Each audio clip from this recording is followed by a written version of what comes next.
What's up, guys? Simone Fan 101 here, and I just want to get these out of the way because I'm going to be going out in a bit, and I just want to record these and get this shit done with. My NXT review. Sanity made its debut. Apparently, it's a stable of 4 members that at the time was unknown. They came out to face Bobby Roode and Ty Dillinger, the Glorious 10 they called it. Roode and Dillinger actually came out first, and there's a little bit of one-upsmanship between them in the ring.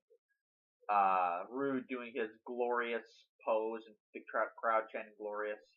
Dillinger chanting 10, 10, while the crowd's chanting 10, 10 with Dillinger doing the 10 sign in Roode's face, which was funny. So Sanity came out. 2 of the members, I can't remember their names, but I remember one of them was Sawyer Fulton, who was previously on NXT, and he's certainly changed since the last time we saw him. Hang on, I gotta fix the camera. And the other guy, what's his name? I'll get to him in a second. Anyways, so they won the match after Bobby Roode, basically straight up he saw Sanity, and he basically shit canned it. He's like, I'm out of here, and he hightailed his ass, leaving Dillinger for dead. And okay, I just want to make sure.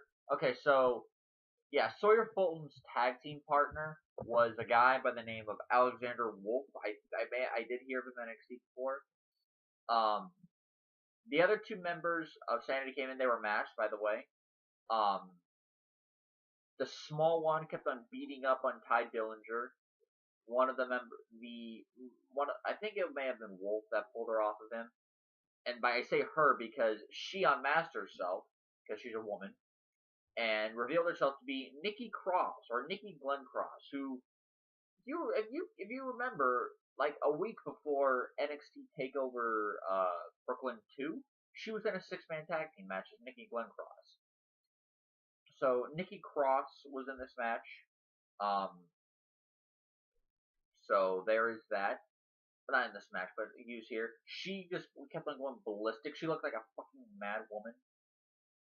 Not like Alicia Fox bad, because that sucks. I mean, like, this one, like, looked psychotic. Like, she wanted to rip Dillinger's head off. Then, Sanity, and then the final masked member of Sanity, who I presume is the leader, gave him, like, got Dillinger in a German suplex position, swung him up for a neck breaker, and then unmasked himself to reveal Eric Young. Yep, Eric Young, after who knows how long of not being on NXT, is back on NXT. I guess they must have been brokering a deal. And Eric Young is now most likely the leader of Sanity. Nikki Cross is the woman, Fulton and Wolf is the tag team, and Eric Young as the leader. That actually makes sense. It's been a while since we had an NXT stable. When was the last time we had an NXT? The last time we had an NXT stable in NXT was the Wyatt family, and that was 3 years ago. So it's been a while. It's not like with WWE. It's like every time a stable ends, like, ooh, we must have another stable. Haven't you noticed that, like, Evolution ended? It's like no matter what, we're at this endless supply of stables that will just never fucking go away. TNA was like that for the longest time. We got rid of Aces and Eights. A few months later, we got the Beatdown Clan.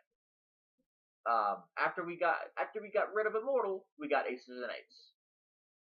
Before Immortal, there was Fortune, which was a heel stable at that time. Before Fortune was fucking just a few months before about like 5-6 months before Fortune was the Main Event Mafia. And before the Main Event Mafia was your little small evil stables like the Angle Alliance, Christians Coalition, Team Canada. So like TNA was like, that's a glutton for punishment stables, and WWE is like that too. Now, they've had several over the years. They had Evolution and Legacy and the fucking Authority. Oh god, the Authority. The Nexus, The Shield. Well, the Shield actually made sense. The Shield was awesome compared to some of those other ones. Evolution was good too. Yeah. So there was that. Billy Kay and Peyton Royce are backstage. They were mocking Liv Morgan for losing in less than a minute to Asuka. And then again, they would get their asses kicked by Asuka too, and they got their asses kicked by Ember Moon. So maybe they should shut the fuck up. You got your butt kicked by Ember Moon. What makes you think you're going to be a match for Asuka? We saw Bobby Roode backstage. It looked like he was leaving, and he was questioned backstage, saying that Dillinger was the one who wanted the team together. He begged Roode. Roode said he didn't give a shit about the Dusty Classic. He didn't say it like that, but he said he didn't care. And he looked kind of scared. Most likely, he was scared of being with Eric Young again. That was probably why he ran out. He figured out one of the members was Eric Young. He said, fuck this, I'm out of here. Because I don't want to deal with Eric Young again. I think about it. Bobby Roode and Eric Young are like Sami Zayn and Kevin Owens, where they've been together for a long time. They were together in Team Canada. They were actually pretty good damn tag team, Team Canada. They feuded on and off in between the years, whether it's a singles team or just, when Roode was in Beer Money and all that shit. Then they feuded, and then they were friends again, and then they feuded again in 2014. 2014 they were friends. Feuded in 2015, and had one match together. I think it was maybe Bram and Eric Young against Beer Money, the reunion just earlier this year. So Roode must have figured out, oh shit, that's Eric Young. I'm getting the fuck out of here. Like, no. I left this behind in TNA. I don't want to go back. So there's that. Billy Kay beat Liv Morgan in a few minutes after a few minutes interference, a slight interference from Peyton Royce. So there's that. Billy Kay, and maybe it's just the makeup, but Billy Kay does not look hot to me at all. Like, she's not even that pretty. She's just okay. Then again, she's supposed to look different, so there's a plus there. But man, Peyton Royce, blows her away. I can't believe I'm talking about looks. We had a brief interview from Andrade Cien Almas last week. He spoke most of it in Spanish, probably insulting Cedric Alexander.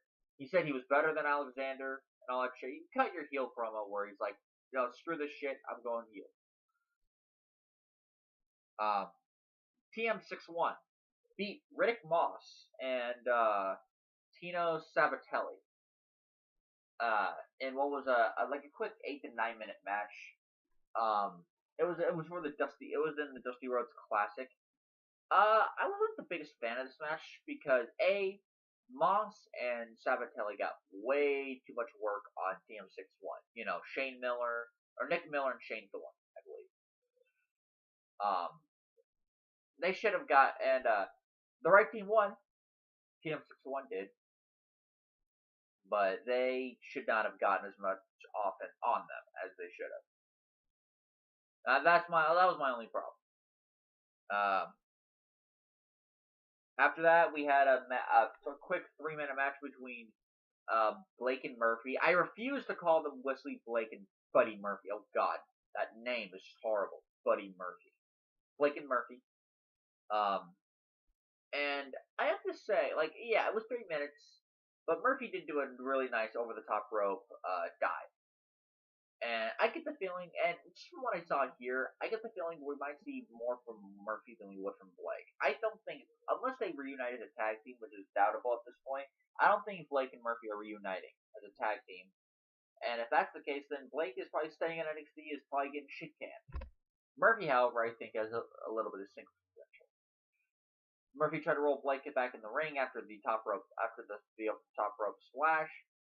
Samoa Joe came out, beat the shit out of both Murphy and Blake, and demanded either his title or Nakamura, right now.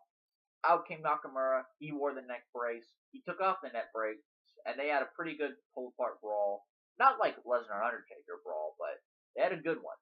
And which ended with all the security guards getting the crap kicked out of them and Samoa Joe getting hit in the face by the Kinshasa. So setting up your takeover Toronto match right there. Overall, I thought it was a pretty good episode of NXT. We finally figured out what the hell sanity was. Thank God. A team, a person, somebody. So got a little bit on sanity. Rude turn on Dillinger, which we all saw coming a mile away. Just not. I just didn't. I saw it coming after the match, not during the match. You know, Joe and Nakamura. Joe and Nakamura, they did a good job. There were a couple flaws in this show, but relatively minor ones. It was still a pretty good show. It was still a decent show. So, until next time, guys, I'll be back with my Lucha Underground review, and peace. Bitches.